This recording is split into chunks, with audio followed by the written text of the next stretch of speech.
The sound of ceramic hitting ceramic rang out sharp as gunfire in the briefing room at the Navy SEAL compound in Virginia Beach. Ivy Sterling flinched, her hands trembling as she set the coffee tray down on the polished oak table. The scar running from her right wrist all the way up to her elbow showed stark and pale under the fluorescent lights. Good grief, look at that. Connor Reed, a 27-year-old SEAL who'd finished Bud S just 3 months ago, pointed directly at Ivy's arm. "They let just anybody in here now!" Laughter erupted from the 3 men in navy blue shirts clustered around the tactical table. Ivy lowered her head, her grip on the tray tightening until her knuckles went white. She stepped backward toward the door, but Mason Blake, the demolitions expert with an arrogant smirk, moved to block her path. "Hold on a second." Mason crossed his arms, looking Ivy up and down, like she was a piece of equipment he was evaluating. "How long have you worked here?" "A week, 2 weeks. 6 days, sir." Ivy's voice came out barely above a whisper. 6 days. Ethan Hayes, the communications specialist, repeated the words with mockery dripping from every syllable. "And they let you serve in the briefing room with hands that shake like that?" Lieutenant Bradley Morrison, the team leader with over 5 years in the teams, rose from his chair. His eyes swept over Ivy like he was assessing a target. "You do know this is a restricted area, right? Only for personnel with proper clearance." "Yes, sir." Ivy kept her gaze on the floor. "I have my badge." "A coffee service badge." Connor laughed. "Not a warrior badge." But in the corner of the room, Senior Chief Matthew Sullivan, a 50-year-old man with 35 years of service under his belt, narrowed his eyes. He noticed the way Ivy stood, the way she'd automatically identified every exit in the room, the way her eyes scanned the space not like a frightened service worker, but like an operator assessing a threat environment. They had no idea what was about to happen in the next 20 minutes. No idea how everything they thought they knew about strength, about scars, about the trembling woman standing before them was about to change forever. Ivy set down the remaining cups with deliberate care, each movement slow and controlled. Connor watched her with barely concealed disgust, exchanging glances with Mason and Ethan. The 3 of them had formed a tight circle since graduating Bud S together, and they carried themselves with the swagger of men who believed they had earned the right to judge everyone around them. "Make sure you clean up when you're done," Bradley said, his tone dismissive as he turned back to the tactical map spread across the table. "We have actual work to do here." The words landed like a physical blow, but Ivy simply nodded. She picked up the empty tray and turned toward the door. As she moved, Connor deliberately shifted his weight, causing a stack of classified folders to slide off the edge of the table. Papers scattered across the floor in a wide arc. "Oops." Connor's smile didn't reach his eyes. "Better pick those up." Ivy hesitated for just a fraction of a second before setting down her tray. She crouched to gather the papers, and Matthew Sullivan sat up straighter in his chair. Because Ivy didn't just bend down. She moved into a perfect military squat, back straight, knees bent at the proper angle, weight distributed evenly. It was the kind of posture that took years of training to make automatic. The papers in her hands were tactical maps covered in markings and coordinates. As Ivy straightened, her eyes caught on one of them for just a moment too long. "Do you even know what you're looking at?" Bradley asked, his tone challenging. Ivy's jaw tightened almost imperceptibly. "Helmand Province, sir." The room went silent for 3 full seconds. Bradley's eyebrows rose, and Ethan leaned forward in his chair. "Lucky guess," Mason said, but there was a new edge to his voice, something that hadn't been there before. Ivy handed the folders back to Connor without meeting his eyes and returned to her tray. As she lifted it, Mason reached across the table for his water bottle and knocked it over. Ice-cold water splashed directly onto Ivy's hands and forearms. She jerked back reflexively, the tray tilting dangerously. For a split second, her body moved with the fluid precision of someone trained to react to threats. She pulled into a defensive stance, the tray dropped, but her hands shot out and caught it inches before it hit the ground. The reaction time was impossibly fast. Too fast for someone who was supposed to be just a civilian coffee service worker. Matthew Sullivan leaned back in his chair, his eyes never leaving Ivy. He'd seen that kind of reflexive response before, but only in one kind of person. He made a mental note saying nothing. "Sorry about that," Mason said, though his tone suggested he wasn't sorry at all. "You should probably be more careful." Ivy straightened, water dripping from her hands. Yes, sir. Hey, quick question, Connor said, pushing back from the table with a scrape of chair legs against floor. You know anything about weapons? Ivy didn't respond, focusing instead on wiping the water off the tray with a cloth napkin. Ethan pointed at the M4 carbine mock-up mounted on the wall, part of the room's standard equipment displays. Bet you don't even know what that is. Ivy's eyes flicked to the weapon for less than a second. Her lips pressed together, and for a moment it seemed like she wouldn't answer. Then, so quietly that the men had to strain to hear her, she said, M4 carbine, sir. Effective range 500 meters. The room fell silent again, but this time the silence had weight to it. Bradley stared at Ivy with new intensity. Mason's smirk faded. Connor exchanged a confused glance with Ethan. Lucky guess, Bradley finally said, but his voice lacked conviction. The door opened, and Lieutenant Charlotte Warner entered. She was a 30-year-old intelligence officer with sharp eyes that missed nothing. She took in the scene with a single sweep of her gaze, the scattered papers, the water on the table, Ivy standing with her head down, and her hands still dripping the 4 seals arranged around her like wolves circling prey. Charlotte's expression remained neutral, but her eyes lingered on Ivy for a moment, longer than necessary. Something about the woman's posture, about the way she held herself, despite the obvious humiliation, struck Charlotte as odd. Gentlemen, Charlotte said crisply, Commander Cross needs those threat assessments by 1400 hours. We're working on it, Bradley replied. He gestured dismissively at Ivy. Just dealing with a small distraction. Charlotte's gaze sharpened, but she said nothing. She moved to her desk in the corner and opened her laptop, seemingly focused on her work. But she was watching.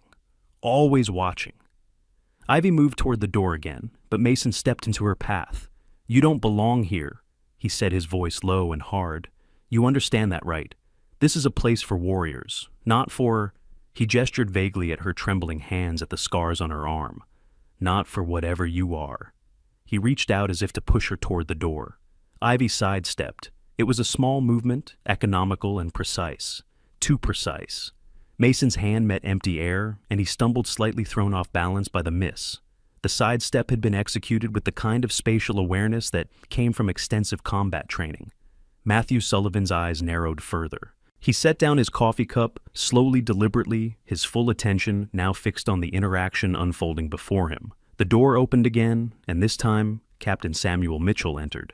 He was 48 years old, the base commander, and his presence immediately changed the atmosphere in the room. Every SEAL straightened slightly, even if they didn't come to full attention. What's going on here? Captain Mitchell's voice wasn't loud, but it carried absolute authority. Nothing, sir, Bradley said quickly. Just civilian staff. She was just finishing up. Captain Mitchell looked at Ivy, then at the 4 SEALs, then at the water still pooling on the table. His jaw tightened almost imperceptibly. Let her finish her job, he said quietly. Then to Bradley. And you 4 might want to remember that respect isn't just for people who wear the same uniform you do. The words hung in the air like a grenade with the pin pulled. Connor's face flushed red. Bradley's expression went carefully blank. Mason looked down at his boots. Captain Mitchell held the door open, a clear gesture for Ivy to leave. She picked up her tray and walked toward him, head still down, shoulders hunched inward. But as she passed the tactical table, her hand shot out to catch a pen that had started to roll off the edge. She caught it with her left hand while balancing the tray with her right, the ambidextrous coordination so smooth it seemed effortless. Matthew Sullivan sat forward in his chair. That kind of bilateral coordination didn't come naturally. It was trained, drilled, perfected through thousands of hours of practice. Ivy set the pen back on the table and left the room without another word. The door closed behind her with a soft click. Get back to work, Captain Mitchell said to the 4 SEALs, his tone making it clear the discussion was over. He left, but the tension in the room remained thick enough to cut. Before we continue with what happens next, if you're feeling that same anger, I am right now. Watching someone get judged just by their appearance, hit that subscribe button. Because this story is about to take a turn that'll make you question everything you think you know about strength. And trust me, you won't want to miss a single second of what these SEALs are about to discover. This channel brings you real stories about real people who prove that warriors don't always look like what you'd expect. Now, back to Ivy's story. Connor waited until the door had been closed for a full minute before speaking. What was that about? She got lucky with a couple answers, So, what? I don't know, Ethan said, slowly pulling out his phone. But that thing about Helmand Province, that's not common knowledge, and the M4's effective range. Most civilians would have said 300 meters because that's what you see in movies. She probably had a boyfriend in the service or something, Mason said, but even he didn't sound convinced. Picked up some terminology. Bradley said nothing. He was staring at the door where Ivy had exited, his expression thoughtful. Something about the woman bothered him, and not in the way he'd expected. It wasn't her weakness that bothered him. It was something else, something he couldn't quite put his finger on. Charlotte Warner, still at her desk, typed quietly on her laptop. She'd accessed the personnel database and pulled up Ivy Sterling's file. It was thin, suspiciously thin. Civilian employee hired 6 days ago through a standard contractor agency. Previous employment, various administrative and service positions. No military background listed. No family members in the service. Nothing that would explain the casual accuracy with which she'd identified military equipment and locations. Charlotte made a note in her personal files and continued digging. The next morning came with the sharp clarity of a winter dawn. Ivy arrived at the compound at 0600 hours. Her movements quiet as she unlocked the break room and began her daily routine. She set up the coffee station, wiped down the counters, arranged the cups in precise rows. Every movement was methodical, careful, designed to avoid drawing attention. The break room door swung open, and Petty Officer Ryan Foster walked in. He was 25, newer to the teams, but with a reputation for being observant and fair-minded. He nodded at Ivy politely. "Morning." "Good morning, sir," Ivy replied, keeping her eyes on the coffee machine. Ryan set his gear bag on the table and began cleaning his M9 pistol, a routine maintenance task. He disassembled it, with practiced ease laying out the parts on a cloth. As he reached for the cleaning solvent, his elbow caught the slide assembly. It skittered off the table, followed by the barrel and recoil spring parts scattering across the floor. "Ah, great," Ryan muttered, crouching down to gather the pieces. Ivy bent down to help without thinking. Her hands moved automatically, picking up the slide, the barrel, the spring guide rod. Ryan watched as she set them on the table, and then almost unconsciously she began reassembling the weapon. Her fingers moved with the kind of muscle memory that came from performing the same task hundreds, maybe thousands of times. Click. The slide locked into place. Click. The barrel dropped into position. The recoil spring compressed and seated. Her hands moved faster than Ryan could track each movement, economical and precise. 12 seconds after she'd started, the M9 was fully assembled. Ryan stared. "Where did you learn to do that?" Ivy's hands froze. Her face went pale as she realized what she'd just done. My father taught me," she stammered, setting the pistol down quickly and backing away from the table. "Your father?" Ryan's eyes narrowed. "What branch was he?" "He's passed, sir." Ivy's voice was barely audible. "I need to finish the coffee." She turned and hurried back to the counter, her movements jerky, now the smooth control gone. Ryan picked up his pistol, turning it over in his hands. The assembly was perfect. Every part seated exactly where it should be. This wasn't the work of someone whose dad had shown them how to clean a gun a few times. This was professional-level competence. The door banged open. Connor walked in, showered and dressed in PT gear, his hair still damp. He stopped when he saw Ryan holding his pistol, looking between it and Ivy, with an expression that Connor couldn't quite read. "What's going on?" Connor asked. Ryan hesitated. "Nothing, just nothing." But Connor had excellent instincts for when people were hiding something. He looked at Ivy, who was now focused intently on arranging coffee cups, her hands moving too fast, too nervously. Then he looked back at Ryan. "What did she do?" Connor demanded. "She reassembled my M9, Ryan said quietly. "In about 12 seconds. Connor's expression shifted from curiosity to disbelief. "No way." "I'm telling you, I watched her do it." Connor walked over to Ryan's table, picked up the pistol, and examined it. Then he looked at Ivy. "Hey, coffee girl, come here." Ivy's shoulders tensed, but she walked over slowly. Connor disassembled the M9 again, scattering the parts across the table with deliberate randomness. "Do it again!" "I don't think," Ivy started. "I said do it again." Connor's voice had taken on the hard edge of command. Ivy looked at Ryan, who gave her a small nod. Her hands trembled as she reached for the parts, but the moment her fingers touched the metal, something changed. The trembling stopped. Her movements became fluid, confident. Piece by piece, she rebuilt the weapon. This time, it took 10 seconds. Connor's mouth fell open. Holy cow! The door opened again, and Bradley walked in, followed by Mason and Ethan. They stopped when they saw Connor and Ryan staring at Ivy, who was standing over a fully assembled M9 with her hands still hovering above it. "What's this?" Bradley asked. "Watch," Connor said. He disassembled the pistol again faster this time. "Go!" Ivy looked like she wanted to refuse, but something in the way the 5 men were looking at her made it clear that refusal wasn't an option. She reassembled the weapon. 8 seconds. "There's no way!" Mason breathed. "There's no possible way." Bradley stepped closer, his expression intense. "Where did you really learn that?"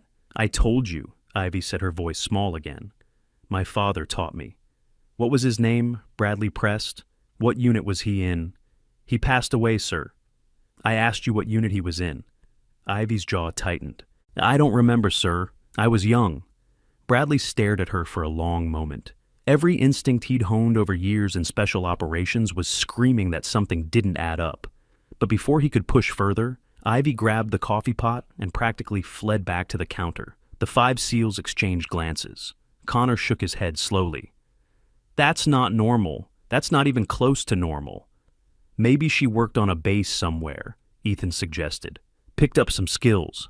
"You don't pick that up," Ryan said firmly. "That's trained muscle memory. That takes thousands of repetitions." Bradley pulled out his phone and typed out a quick message to Charlotte Warner. "Need you to dig deeper on Ivy Sterling. Something's not right." Charlotte received the message in her office 3 buildings away. She'd already been digging, but now she dug deeper. She accessed the main personnel database, then cross-referenced with military service records. Nothing. She tried the contractor database. Nothing unusual. She even checked civilian law enforcement databases. Still nothing that would explain the level of skill they'd just witnessed. But there was something else, something that bothered her. Ivy's fingerprints had been logged into the system as part of her standard employment screening. Charlotte pulled up the fingerprint file and ran it through the broader security database, the one that included access logs for secure facilities. The search came back with a hit. Ivy Sterling's fingerprints had been logged accessing the weapons locker in Building 7, 3 years ago, before she supposedly worked here. Charlotte stared at her screen, her mind racing. Building 7's weapons locker required Tier 2 security clearance minimum. Civilian contractors didn't have that clearance, which meant either there was a mistake in the database or Ivy Sterling wasn't just a civilian contractor. Charlotte picked up her phone and called Captain Mitchell. "Sir, I think we need to talk about our new coffee service employee." Speaking of high-pressure situations, modern military personnel rely on advanced medical monitoring technology to track vital signs during intense operations. Wearable health devices with military-grade sensors can detect stress levels, heart rate variability, and even predict potential medical emergencies before they happen. These sophisticated systems use encrypted data transmission and can operate in extreme conditions from desert heat to Arctic cold. The same technology originally developed for special operations forces is now becoming available for civilian emergency responders and high-risk professionals who need reliable health monitoring in demanding environments. Back in the break room, Ivy had retreated to the far corner, trying to make herself invisible, but the damage was done. The 5 SEALs were now watching her with new eyes, their earlier mockery replaced by confused suspicion. "I'm going to find out who you are," Connor said, his voice lacking its earlier cruelty, but filled with determination instead. "I don't know what your deal is, but we're going to figure it out." Ivy said nothing. She finished setting up the coffee station and left the break room as quickly as possible, but she could feel their eyes on her back the entire way. Later that afternoon, Bradley called Ivy into the briefing room. She entered with her head down, hands clasped in front of her, like she was expecting to be disciplined. Charlotte Warner was there, along with Captain Mitchell. The presence of higher authority made Ivy's shoulders draw up even tighter. "Sit down," Bradley said, gesturing to a chair. Ivy sat perching on the edge of the seat like she might need to run at any moment. "Where did you learn to assemble a weapon like that?" Bradley asked directly. "My father, sir." Ivy's voice was steady, but her hands gripped the edges of her chair. "What was his name?" "James Sterling, sir." What unit? He didn't talk about his service much, sir.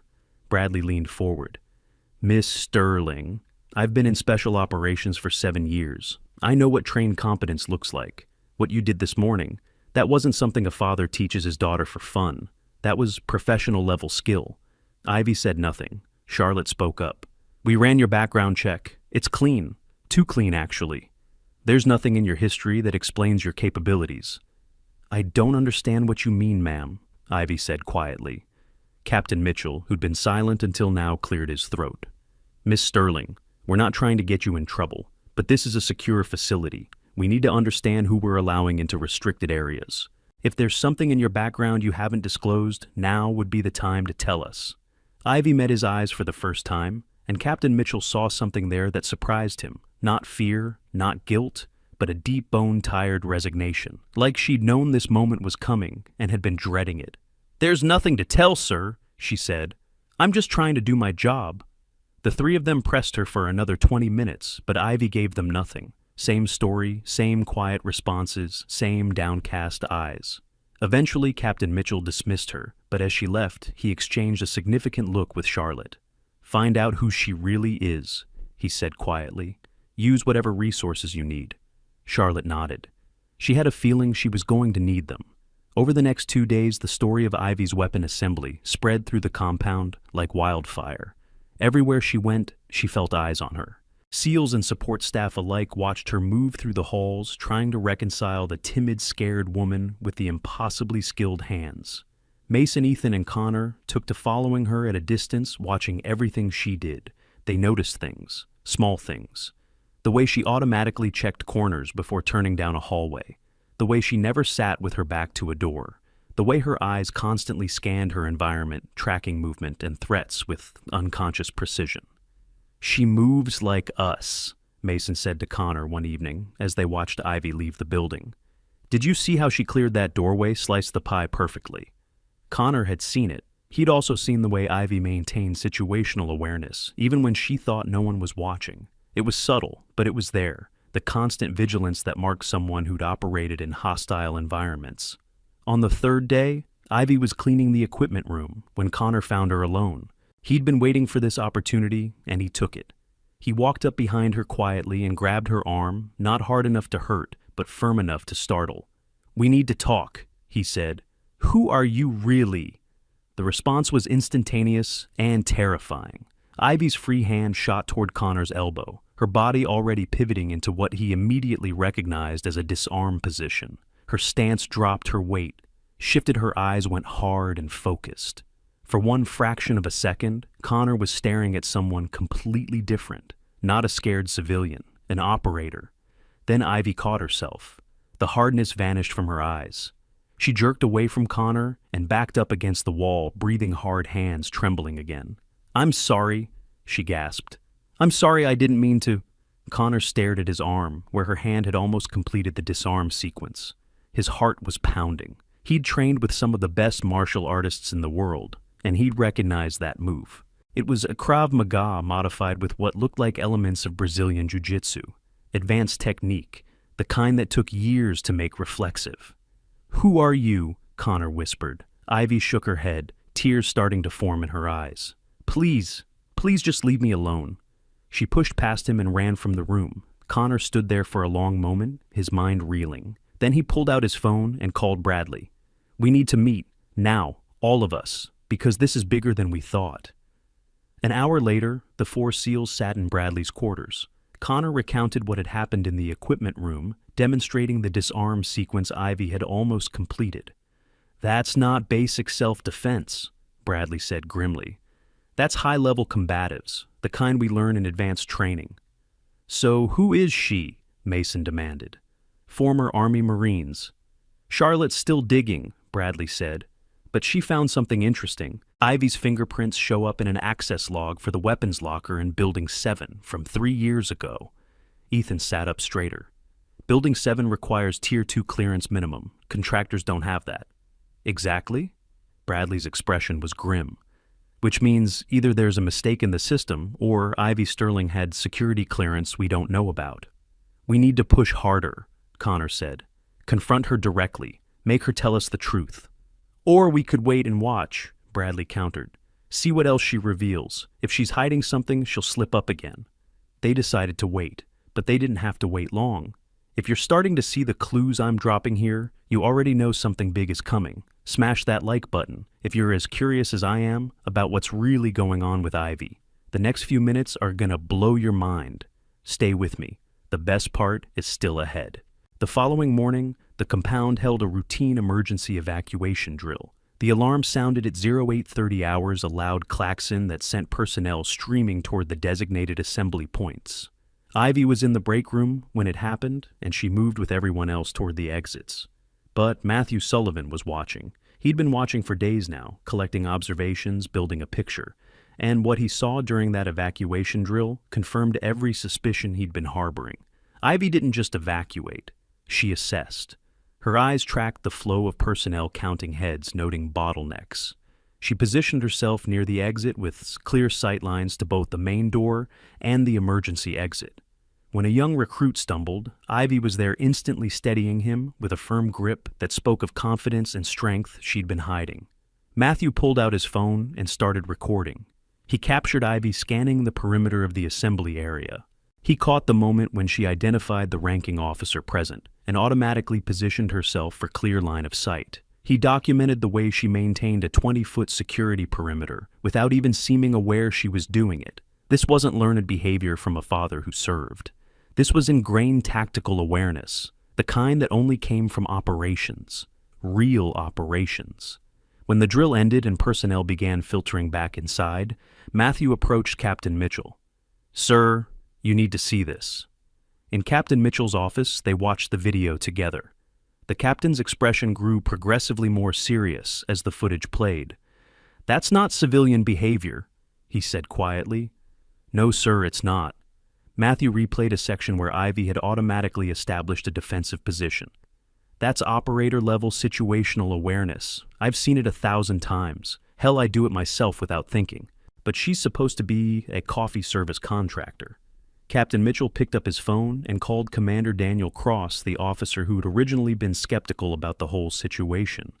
"Daniel, I need you to come to my office and bring your JSOS access codes. We're going to need them." Commander Cross arrived within 15 minutes. He watched the video, his expression growing darker with each second. "This doesn't make sense. If she's former military with this level of training, it would show up in a standard background check." "Unless it's classified," Charlotte Warner said from the doorway. She'd been summoned as well and had brought her laptop. "Sir, I've been trying to access deeper records, but I keep hitting walls. Classified designations, redacted files. I've never seen a civilian contractor's background this locked down." Commander Cross moved to Charlotte's laptop. He entered his access codes, navigating through layers of security protocols. "Let's see what we're really dealing with here." The search took 5 minutes. When the results finally loaded, Commander Cross's face went pale. "Oh my God!" "What?" Captain Mitchell demanded. "What did you find?" "There's a file." Commander Cross's voice was tight. "JSOC restricted. It's heavily redacted, but I can see a call sign. Ghost. And it's flagged with a designation I've only seen on a handful of files in my entire career." "What designation?" Matthew asked. Commander Cross looked up at them, his expression a mixture of shock and something close to awe. "Kill on sight. She's marked kill on sight by multiple hostile organizations." The room fell silent. Kill on sight designations were extremely rare. They were reserved for operators who'd caused so much damage to enemy organizations that they'd become priority targets. Having that designation meant you'd operated at the highest levels. It meant you'd taken down high-value targets. It meant you were in the most literal sense a threat that enemy leaders wanted eliminated at any cost.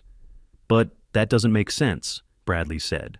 "KOS designations are public among Allied forces. We'd know if there was a female operator with that status. There are only about 20 people in the world with that designation." "Unless she's retired and in hiding," Charlotte said slowly. "If she's trying to live a civilian life, she'd need to stay off the radar. The last thing she'd want is attention." Captain Mitchell stared at the screen. "We need full access to that file, whatever it takes." "That's going to require Admiral-level clearance," Commander Cross said. "I don't have the authorization." "Then we get the Admiral." Captain Mitchell reached for his phone. Because if we have a Tier 1 operator working as a coffee server on this base, I need to know why, and I need to know now. The pieces were starting to come together, but the full picture was still hidden. Hidden behind layers of classification, behind Ivy's carefully maintained disguise, behind the scars she wore like armor, and the weakness she projected like camouflage. But the truth was coming. In the hallways of the compound, in the classified databases being accessed by officers with growing alarm, in the suspicious eyes of the SEALs who'd mocked her, the truth was rising like a wave. And when it broke, nothing would be the same. That evening, Ivy sat alone in her small apartment off base, staring at her reflection in the bathroom mirror. The scars on her arm seemed to pulse in the dim light. Each one told a story. Each one marked a moment when she'd survived something that should have killed her. She'd known this day would come, known that eventually someone would see past the disguise. She'd hoped for more time, time to heal, time to forget, time to become someone other than Ghost, the operator who'd eliminated 3 high-value targets in a single operation. The operator who'd survived an IED blast that had killed her spotter and wounded 2 other team members. The operator who'd pulled all 3 of them out of the kill zone with a fractured spine and a punctured lung. She touched the scars gently. These weren't marks of weakness. They were proof she'd survived, but survival came with a price. The nightmares, the hypervigilance, the way her hands shook when she wasn't actively focusing on controlling them. PTSD didn't care that you were tough. It didn't care that you'd been one of the best. It broke you down just the same. Her phone buzzed. A text from an unknown number. They're digging. You knew this would happen. Time to decide. Ivy stared at the message for a long moment, then deleted it.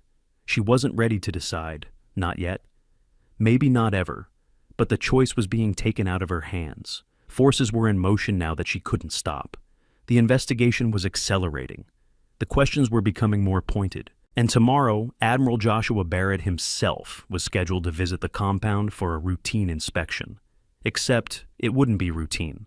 Ivy knew exactly what was going to happen. The Admiral would be briefed on the mystery surrounding her. He'd access her file. He'd see the designation. He'd understand what it meant. And then everything she'd been running from would catch up to her in a single devastating moment. Ivy stood in front of the mirror for another minute, looking at the woman reflected there, scared, broken, trying so hard to be normal.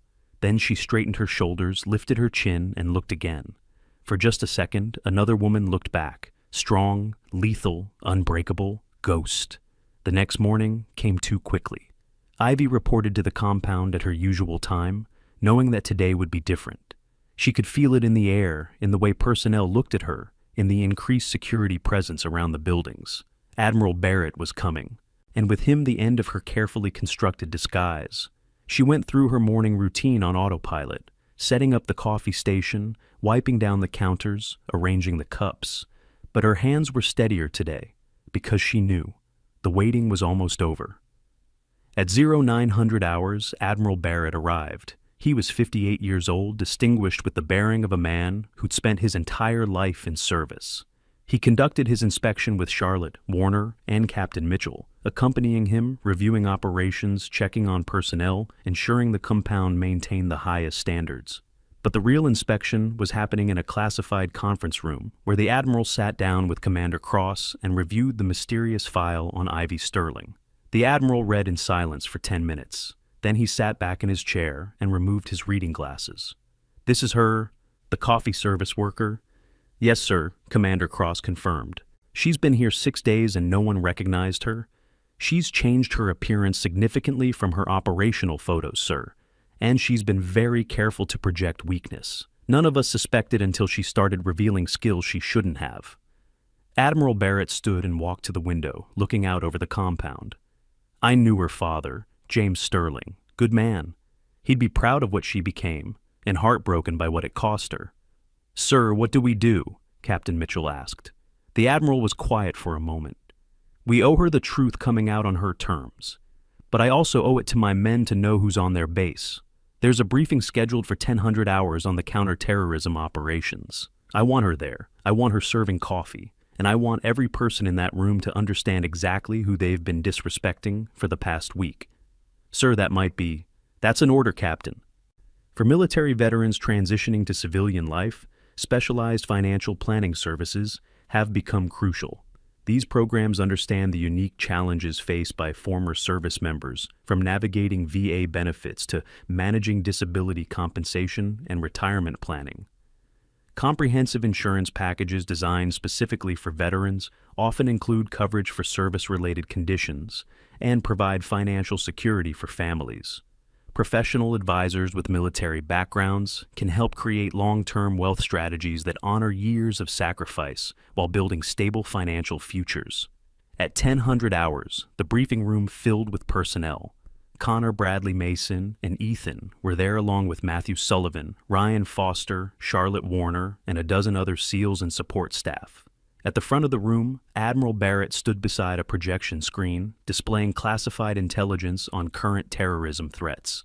Before we begin, the Admiral said, his voice carrying through the room, "I want to address something that's been brought to my attention. We have an employee on this base who's been the subject of some unprofessional behavior."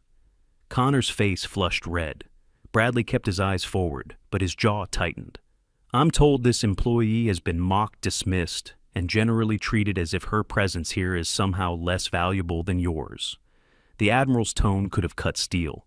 "I'm told she's been judged based on her appearance, her scars, her perceived weakness." The door opened and Ivy entered with a tray of coffee. Every head turned to watch her. She kept her eyes down, moving toward the table to set down the cups. "I'm also told," the Admiral continued, "that some of you have been investigating her background, trying to figure out who she really is. Well, let me save you some time." Ivy's hands froze on the tray. She looked up slowly, meeting the Admiral's eyes for the first time. "Everyone in this room stand at attention," the Admiral commanded. 30 people rose as one snapping to attention. Ivy remained standing beside the table, confused. "That includes you, Operator Sterling," the Admiral said softly. The use of her operational title sent a shockwave through the room. Ivy's posture changed instantly. Her spine straightened. Her shoulders went back. Her hands stopped trembling.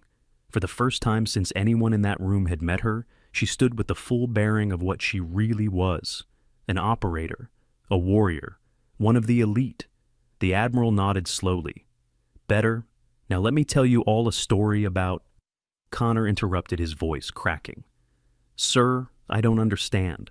She's just one of approximately 20 operators worldwide who carry a kill-on-sight designation from multiple hostile organizations." The Admiral said, his voice sharp enough to cut through Connor's protests. "She's just someone who's operated at classification levels most of you will never achieve. She's just someone who's forgotten more about warfare than you've learned in your entire careers combined." The room had gone absolutely silent.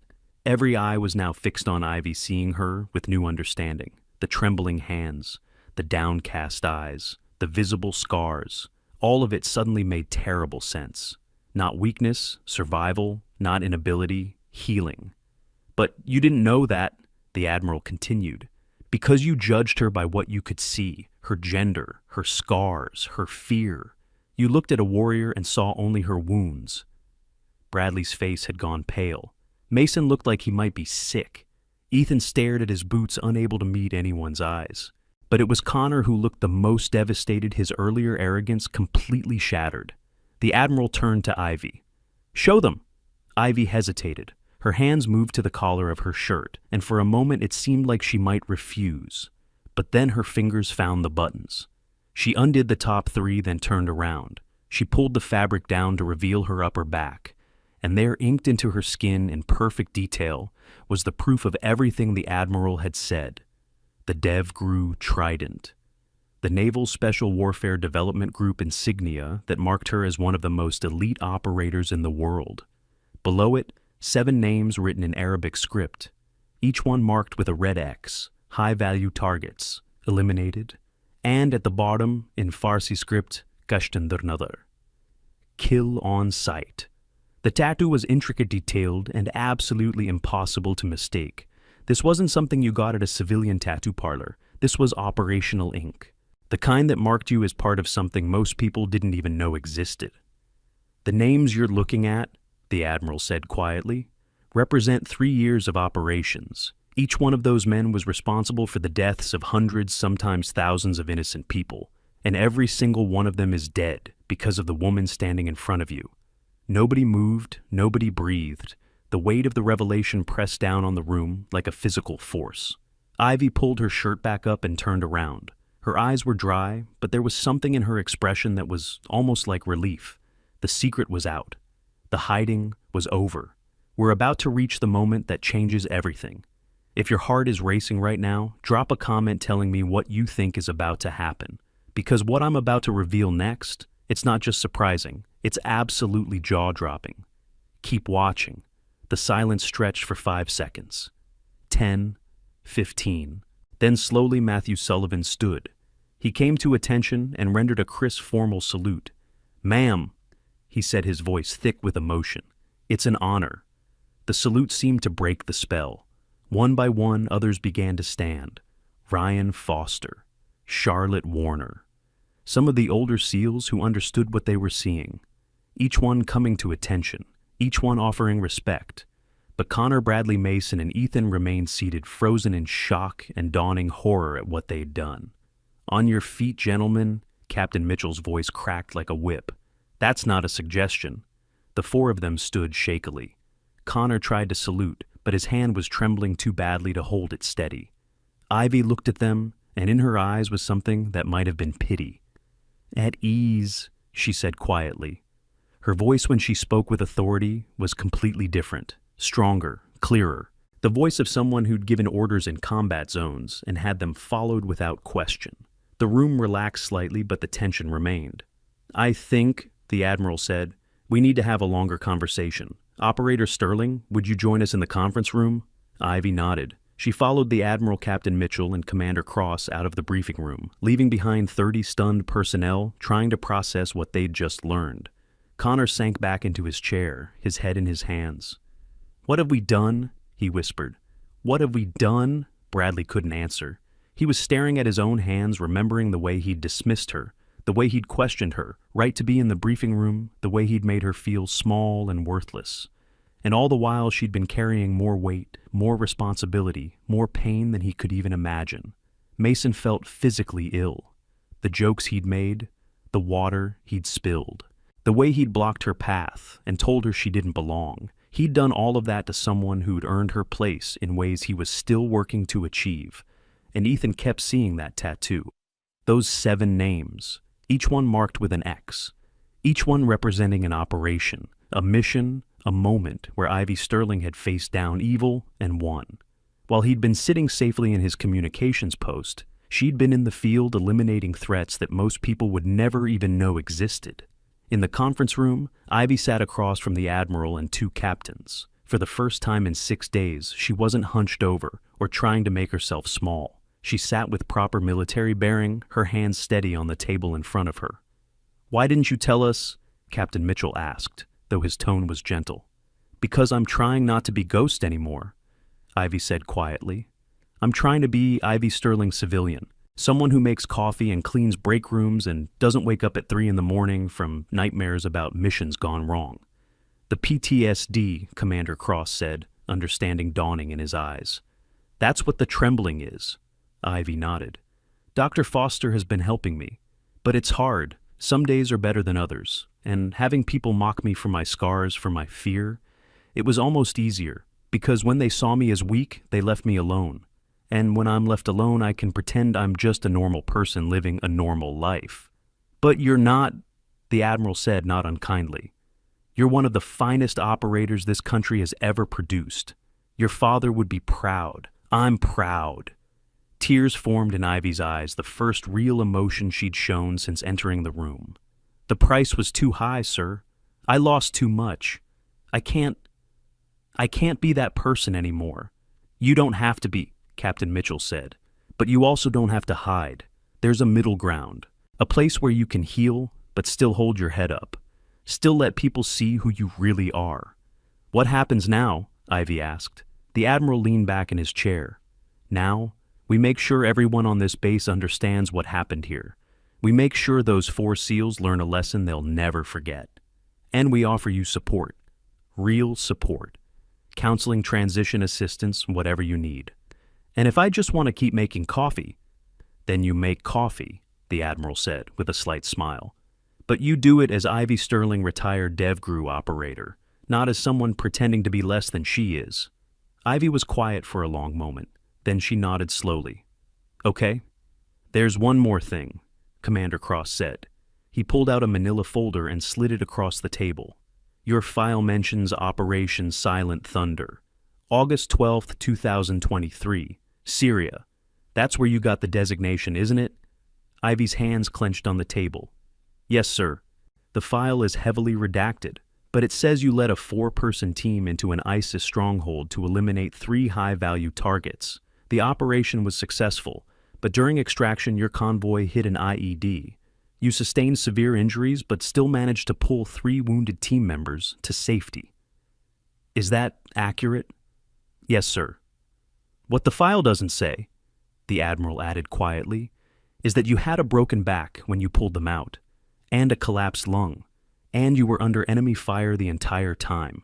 Your citation for the Navy Cross barely covers half of what you actually did that day. Ivy said nothing. What could she say? That day had changed her life forever. The blast, the pain, the desperate scramble to save her team while her own body was failing. The helicopter finally arriving, pulling them up into safety while bullets pinged off the armor. The 6 months of recovery. The medical retirement board. The slow, painful realization that she'd never operate again. Those scars they mocked. Captain Mitchell said, his voice tight with suppressed anger. Those are honorable wounds, every single one of them.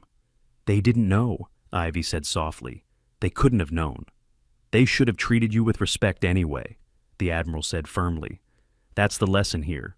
You don't need to know someone's full story to treat them with dignity. But now they know, and now they'll learn what it really means to serve. The meeting lasted another hour. They discussed Ivy's future, her treatment options, her desires for what came next. By the end, a plan had formed. Ivy would continue her civilian employment, but with full disclosure of her background. She'd also agree to consult part-time on training programs helping prepare the next generation of operators. And most importantly, she'd continue her therapy, working toward healing in her own time and her own way. When they finally emerged from the conference room, word had spread throughout the entire compound. Personnel lined the hallways, and as Ivy walked past, every single person snapped to attention. Not mockery, not curiosity. Pure, genuine respect.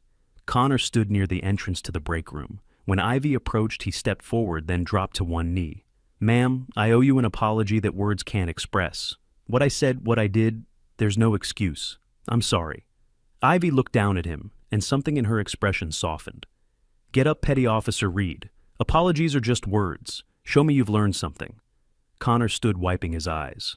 Yes, ma'am, I will. I swear I will.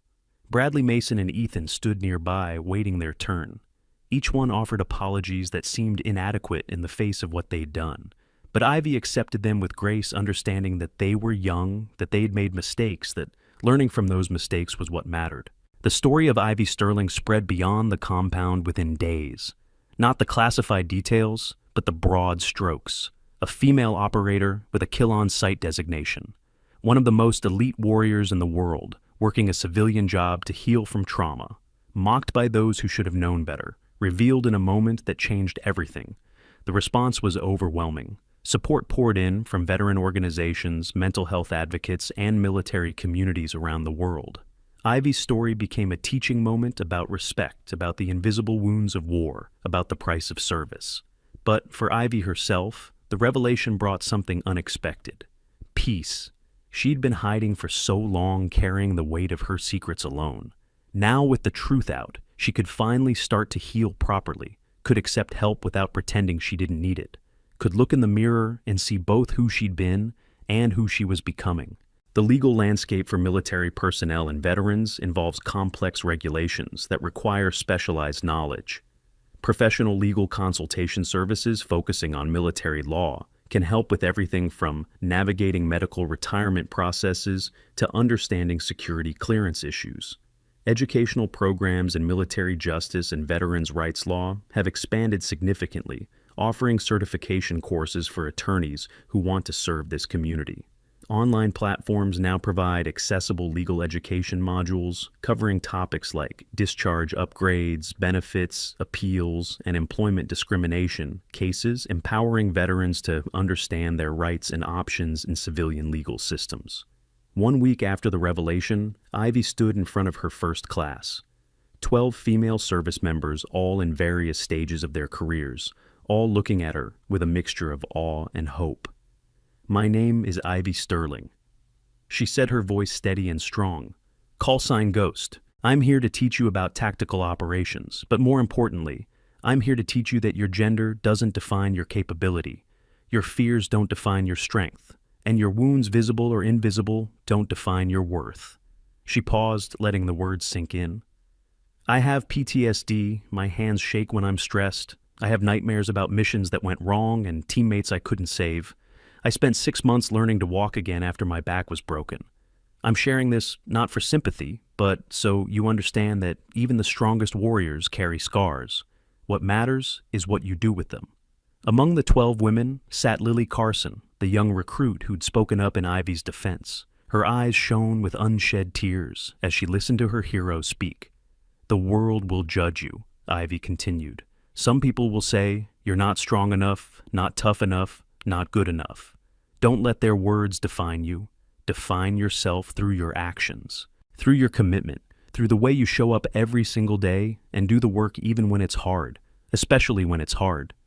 She smiled slightly. "Now, let's talk about tactical movement in urban environments. And trust me, I learned these lessons the hard way." The class laughed and the tension broke. For the next 3 hours, Ivy taught them everything she'd learned through years of operations. She was patient, thorough, and occasionally funny. The trembling in her hands was barely noticeable now, and when it did appear, she simply acknowledged it and moved on. This was healing, this was purpose, this was a new way to serve. After the class ended, Lily approached hesitantly. "Ma'am, thank you for everything. You're the reason I didn't quit." Ivy looked at the young woman, seeing in her face an echo of her own younger self, full of determination and fear in equal measure. "Don't thank me yet. Thank me when you've graduated, when you've completed your first operation, when you've proven to yourself that you can do this. That's when my teaching matters." "I will, ma'am, I promise." As Lily left, Matthew Sullivan appeared in the doorway. He'd been watching the class from outside, a proud smile on his weathered face. "You're a natural teacher," he said. "I'm learning," Ivy replied. "It's different from operating, but it's good. It feels right.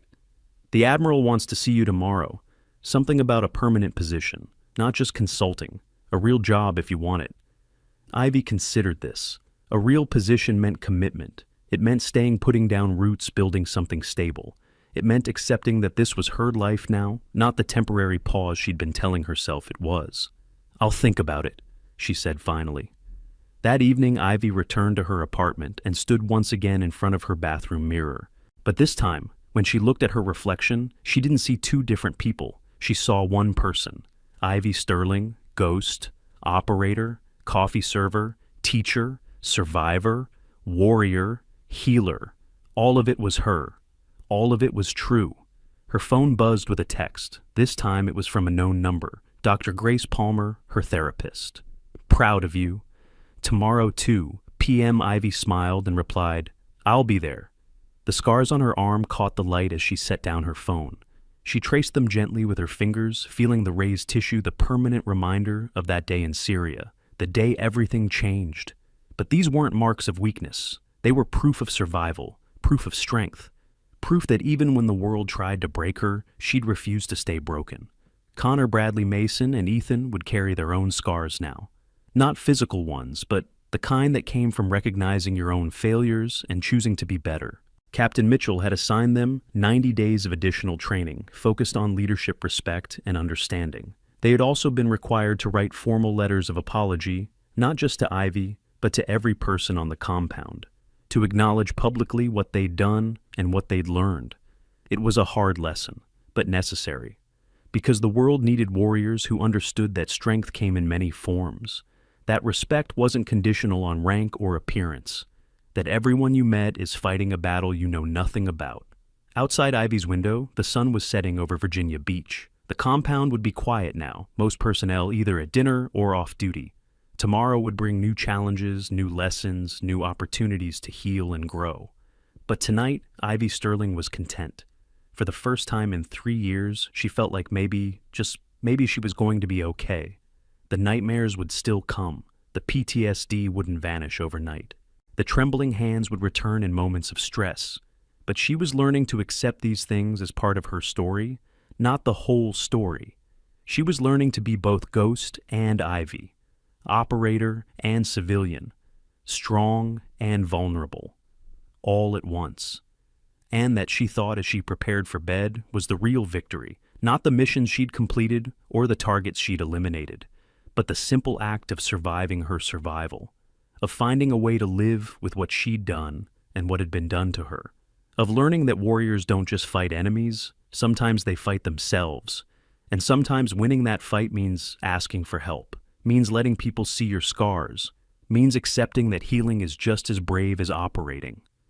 As Ivy drifted off to sleep, her last thought was of tomorrow, of the class she'd teach, of the meeting with the Admiral, of the possibility of a future she hadn't dared imagine 6 days ago. The truth was out. The hiding was over. And surprisingly, terrifyingly, wonderfully, that was exactly what she needed. Tomorrow would bring new challenges.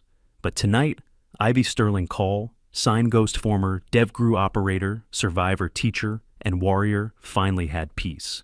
If this story got you, then you need to see what happens in our next video where another underestimated person completely destroys everyone's assumptions.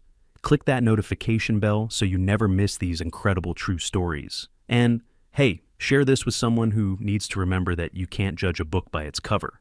The morning after her first successful teaching session, Ivy arrived at the compound to find Captain Mitchell waiting for her outside the main building. His expression was serious but not unkind.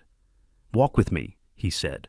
They moved through the compound grounds past the training facilities and equipment storage buildings.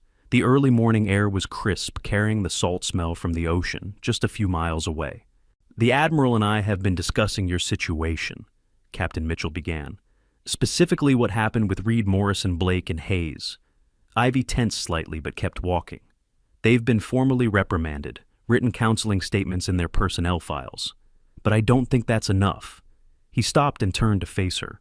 "I want them to understand, really understand what they did, not just apologize because they got caught. So, I'm assigning them to 90 days of community service." "Sir, that's not necessary." "It is necessary," Captain Mitchell interrupted gently. "Not for punishment, for education. They're going to spend 3 months teaching military appreciation classes at local schools. They're going to explain to children what service means, what sacrifice looks like, what respect demands. And maybe in teaching those lessons, they'll actually learn them themselves." Ivy considered this. It was a harder consequence than a simple reprimand, but also more meaningful. "What do you need from me?" "I need you to be willing to work with them. Not today, not tomorrow, but eventually. When they're ready, when you're ready, I need you to show them what grace looks like." The word hit Ivy harder than she expected. Grace. Something she'd been trying to find for herself for 3 years. Could she extend it to others? "I'll try," she said quietly. Captain Mitchell nodded. "That's all any of us can do." They walked in silence for another minute before he spoke again. "There's something else? The story of what happened here has reached beyond the compound. We're getting calls from other bases, from military publications, from veteran organizations. Everyone wants to know about the female operator who got a kill-on-sight designation, about the SEALs who learned a hard lesson about respect." Ivy felt her chest tighten. "I don't want to be famous. I don't want attention." "I know, but your story matters, Ivy. Not the classified details, but the bigger picture. Warriors with PTSD trying to heal, the invisible wounds we all carry, the importance of respect regardless of rank or appearance. These are lessons the entire military needs to learn." "What are you asking?" "I'm asking if you'd be willing to speak, not often, not everywhere, but occasionally, to groups that need to hear your message, to remind people that strength comes in many forms." Ivy stopped walking. The idea terrified her. Standing in front of crowds telling her story, revealing her vulnerabilities to strangers. But then she thought about Lily Carson's face during yesterday's class, about the other women who needed to know they weren't alone, about the young SEALs who needed to understand what service really cost. "If I do this, I do it my way, on my terms, when I'm ready." "Absolutely," Captain Mitchell extended his hand. "Thank you." As they shook, Ivy felt something shift inside her. She was making choices now, active choices about her future, rather than just surviving day to day. It was terrifying and liberating in equal measure. Over the next 2 weeks, the changes at the compound became more visible. Connor Reed threw himself into his community service with unexpected passion. He developed a presentation about respect and service that he delivered to high school students 3 times a week. Each time he talked about his own failures, his own lessons learned. He never mentioned Ivy by name, but everyone who heard him knew exactly what had inspired his transformation.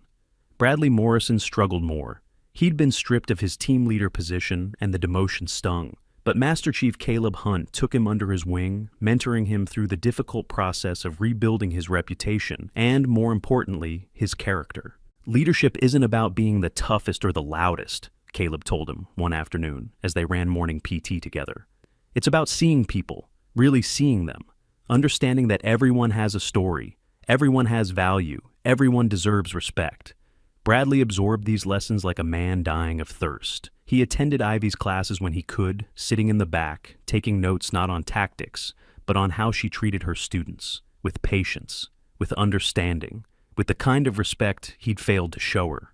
Mason Blake channeled his remorse into action. He started a foundation for injured operators, transitioning to civilian life, partnering with Aaron Stone to create what they called the Ghost Protocol. The name was Ivy's call sign, but the mission was broader, ensuring that no operator who'd given everything in service would be left to struggle alone in civilian life. When Mason asked Ivy if he could use her call sign for the foundation, she'd hesitated. Then she'd seen the detailed plans, the resources he was assembling, the genuine desire to help others avoid the isolation she'd experienced. "Use it," she'd said, "but make sure it actually helps people." "I will, I swear." Ethan Hayes took a different approach. He used his communications expertise to create a documentary-style training module about recognizing and respecting hidden service. It featured interviews with retired operators, psychologists, and eventually, with Ivy's permission, footage from the moment of her revelation. The module became mandatory viewing for all new personnel arriving at the compound. The 4 men never became close friends with Ivy. The breach of trust had been too severe for that. But they developed something perhaps more important: mutual respect, born from hard lessons and genuine change.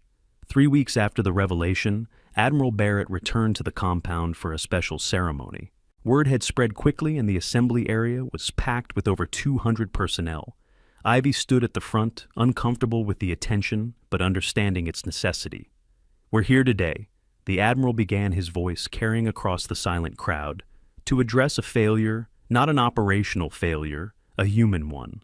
We failed Operator Sterling when we allowed a culture where judgment came before understanding, where appearance mattered more than character, where scars were seen as weakness rather than proof of survival." He paused, letting the words sink in. "But failures can become lessons, and lessons can create change. Today I'm announcing new protocols for this compound, and eventually for all SEAL training facilities. First, mandatory training on recognizing and supporting personnel with PTSD and other service-related conditions. Second, expanded mental health resources for all operators active and retired. Third, a zero-tolerance policy for harassment or discrimination based on appearance, gender, or perceived weakness. The crowd murmured approval, but policy isn't enough. Culture change requires commitment from every single person here. It requires you to look at your teammate, your subordinate, your commanding officer, and remember that you don't know their full story. You don't know what they've survived. You don't know what they carry. Admiral Barrett turned to Ivy. "Operator Sterling has agreed to serve as our first resilience consultant. She'll be training the next generation, but she'll also be reminding all of us that strength and vulnerability aren't opposites. They're partners. You can't have one without the other."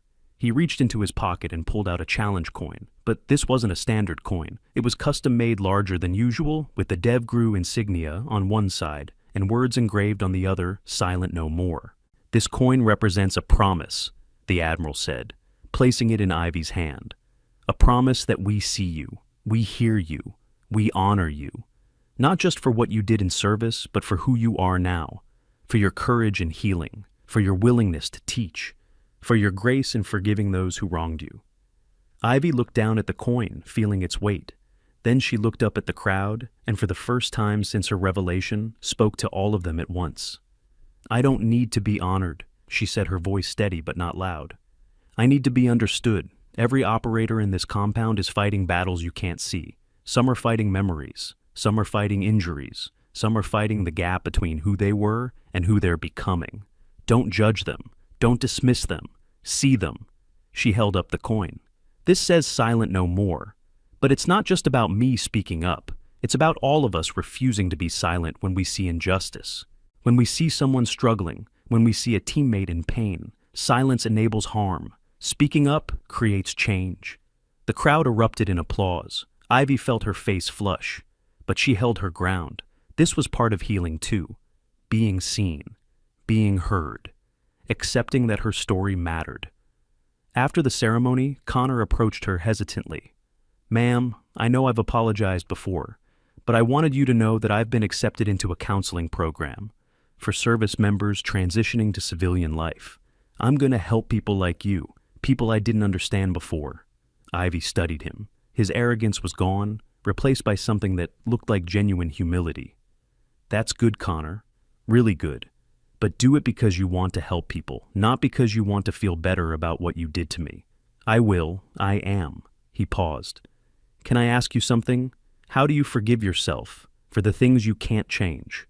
The question surprised her. She'd expected many things from Connor Reed, but not vulnerability. Not real honest introspection. "You don't," she said quietly.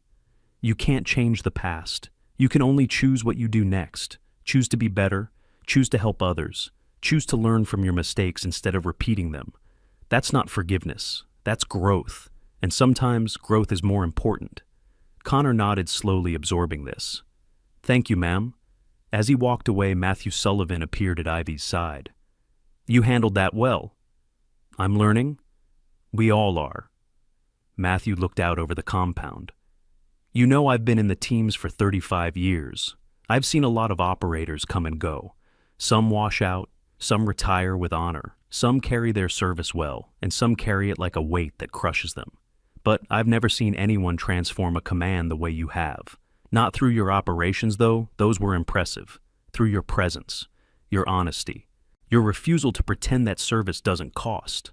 I'm not trying to transform anything. I'm just trying to survive. That's exactly why you're succeeding." Matthew smiled. "The best lessons come from people who aren't trying to teach. They're just trying to live honestly." 1 month after the revelation, the compound had settled into a new rhythm. Ivy's classes were always full with operators of all ranks attending to learn from her experience. She taught tactical skills, yes, but she also taught something more valuable: how to integrate the warrior mindset with the reality of life after combat. "You can't just turn it off," she told one class. "The hypervigilance, the threat assessment, the constant scanning. These things kept you alive in the field, but in civilian life, they can drive you crazy. So you have to learn to acknowledge them without letting them control you." One student, a SEAL named Ryan Foster, who'd been one of Ivy's early defenders, raised his hand. "How do you do that, ma'am, acknowledge without being controlled?" Ivy considered the question carefully. "You name it. When you feel yourself scanning exits or checking corners, you say to yourself, 'That's my training. It's keeping me aware, but I'm safe right now.' You don't fight it because fighting creates more stress. You acknowledge it, thank it for trying to protect you, and then make a conscious choice to relax. Does that actually work? Sometimes, not always, but it's better than pretending you're fine when you're not. Better than letting the vigilance build until it explodes into panic or anger." These moments of honesty resonated with her students. They weren't looking for someone who had all the answers. They were looking for someone who understood the questions. Lily Carson had become something of an unofficial assistant in Ivy's classes, helping set up equipment and staying after to ask deeper questions. One afternoon, as they were putting away training mats, Lily spoke quietly. "My brother has PTSD from Afghanistan. He won't talk about it, won't get help, just drinks and pretends he's fine." Ivy stopped what she was doing and gave Lily her full attention. "How old is he?" 28 Marines, did 3 tours. "Has he tried therapy?" He says therapy is for people who can't handle it, that real Marines push through. Ivy felt a familiar anger rising, that attitude, that toxic belief that asking for help was weakness had destroyed too many good people.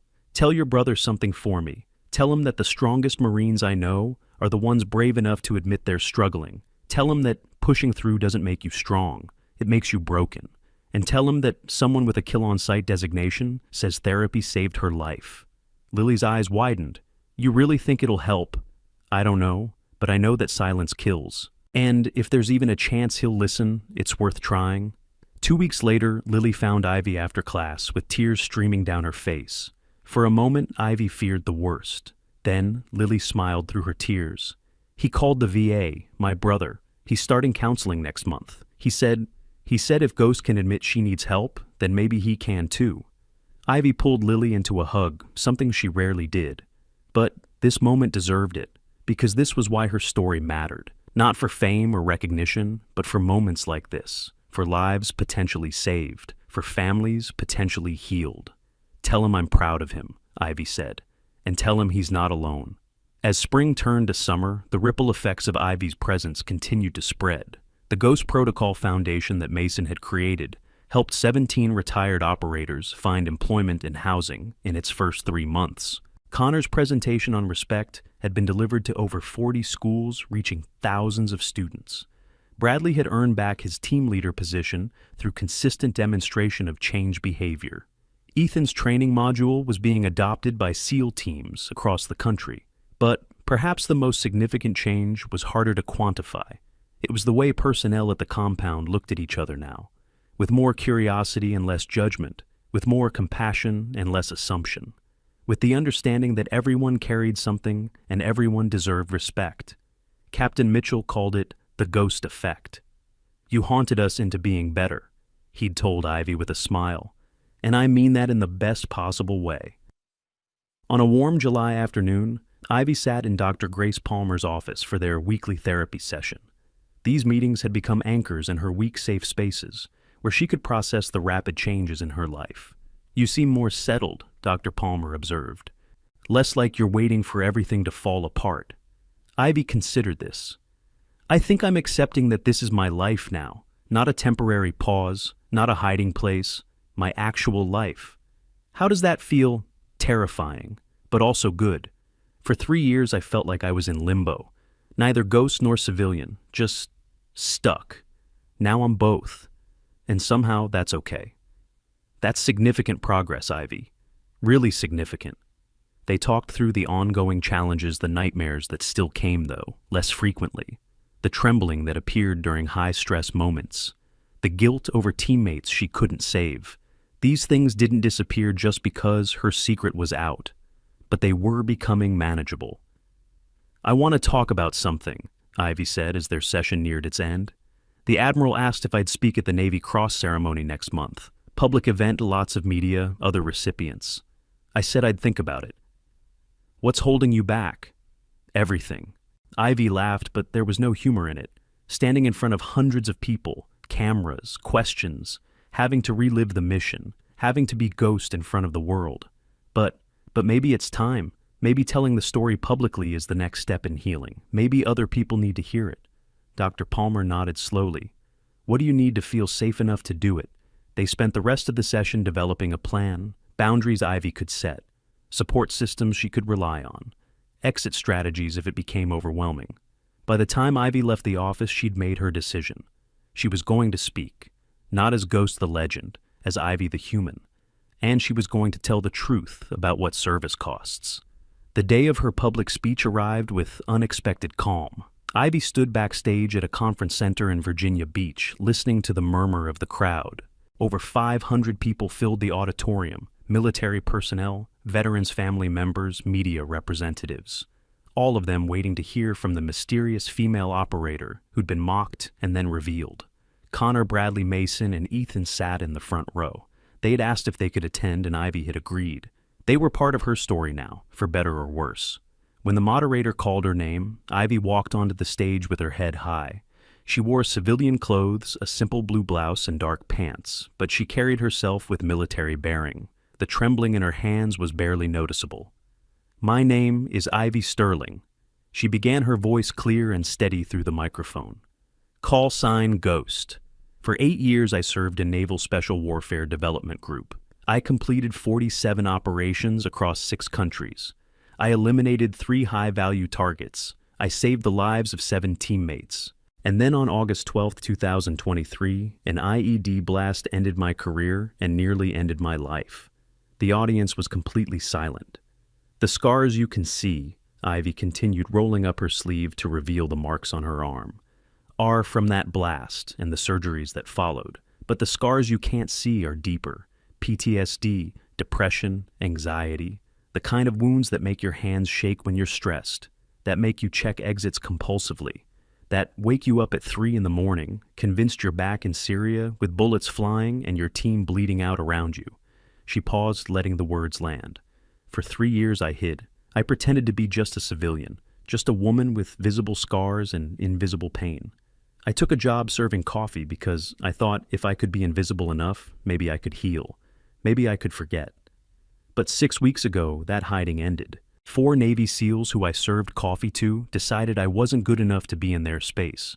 They mocked my scars. They questioned my worth. They made me feel small and worthless. And you know what? I almost thanked them for it. Because being dismissed meant being left alone. And being left alone meant I didn't have to face what I'd become. Ivy could see Connor's head drop in the front row.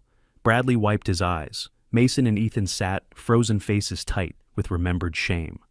But then my identity was revealed, and everything changed. Not because people suddenly respected me, but because I was forced to stop hiding, forced to face my past, forced to acknowledge that Ghost and Ivy aren't 2 different people. They're both me. And both parts deserve to exist. She took a breath. So here's what I want you to understand. Service has a cost. Sometimes that cost is visible, sometimes it's not. But everyone who serves pays it in their own way. And the people around them, the people who mock or dismiss or judge without knowing the full story, they add to that cost unnecessarily. The 4 men who mocked me, they learned a hard lesson. But they learned it. They changed, they grew, and now they're helping others avoid the mistakes they made. That's not weakness, that's courage. The courage to admit you were wrong and choose to be better. Ivy's voice strengthened. Real warriors don't advertise their service, but they also don't diminish themselves to make others comfortable. There's a balance, a place where you can acknowledge what you've done without letting it define everything you are, where you can be proud of your service while also grieving what it cost you. I'm still learning where that balance is. Some days I fail. Some days my hands shake so badly I can't hold a coffee cup. Some days the nightmares win. But some days I teach a class and see understanding dawn in a student's eyes. Some days I speak to a veteran who's struggling and help them feel less alone. Some days I look in the mirror and see both Ghost and Ivy, and I'm okay with both of them. She held up the challenge coin Admiral Barrett had given her.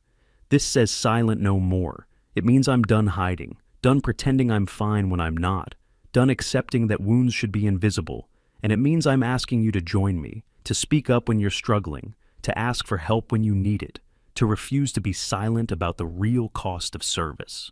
The audience rose to their feet, applause thundering through the auditorium. Ivy stood still, letting the sound wash over her. This was terrifying. This was healing. This was both.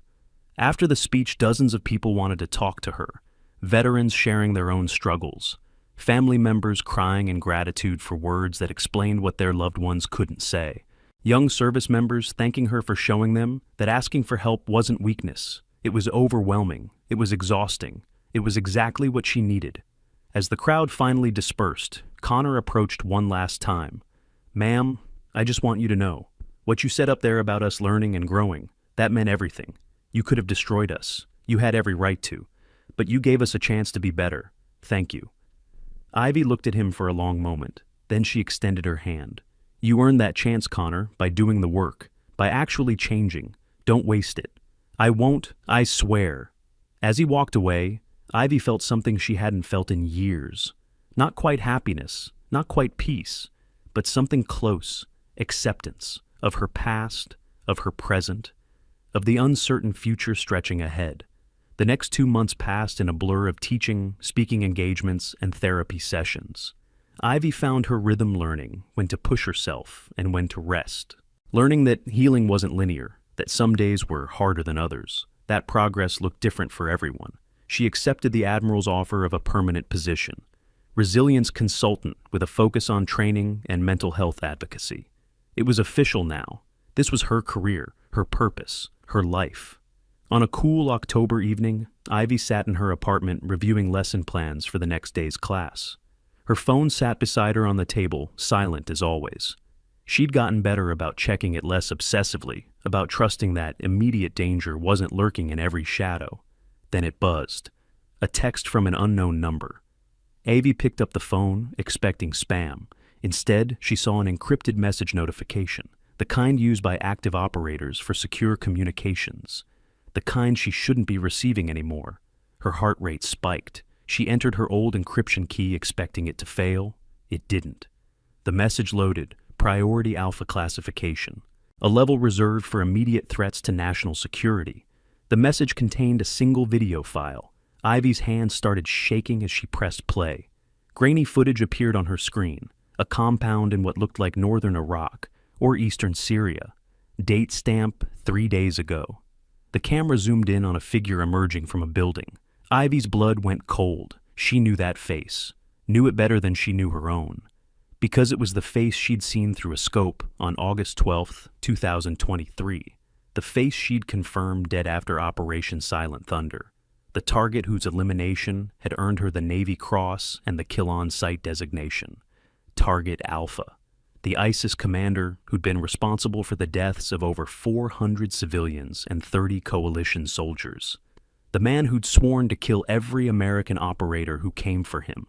The man who was supposed to be dead. But there he was on her screen. Alive. Moving. Very much not dead. The video ended. Ivy sat frozen, her mind racing. If Target Alpha was alive, then the intelligence had been wrong. The confirmation had been wrong. The entire operation had been compromised. Her phone buzzed again.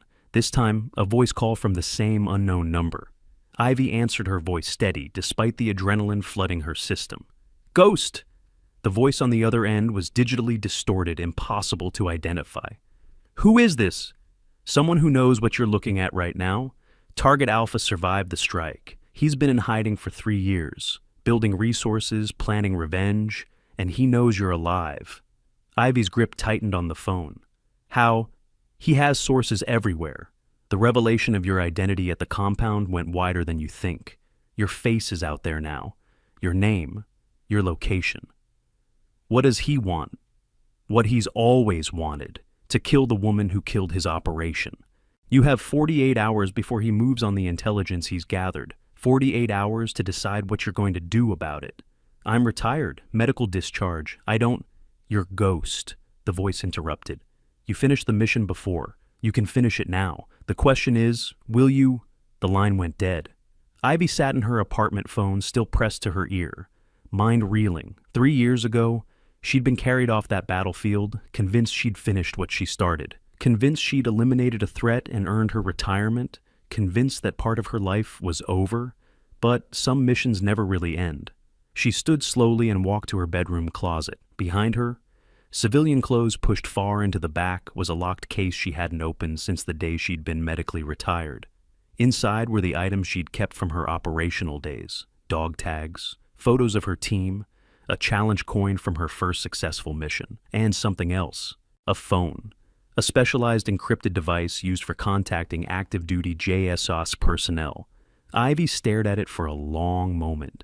This was the line. On one side was the life she'd built over the past 6 weeks. Teaching, healing, speaking, helping others navigate the path she'd walked. On the other side was Ghost, the operator who finished missions, who eliminated threats, who did what needed to be done. She could ignore the message, assume someone else would handle it, focus on her healing. No one would blame her. She'd given enough. But 48 hours meant people might die.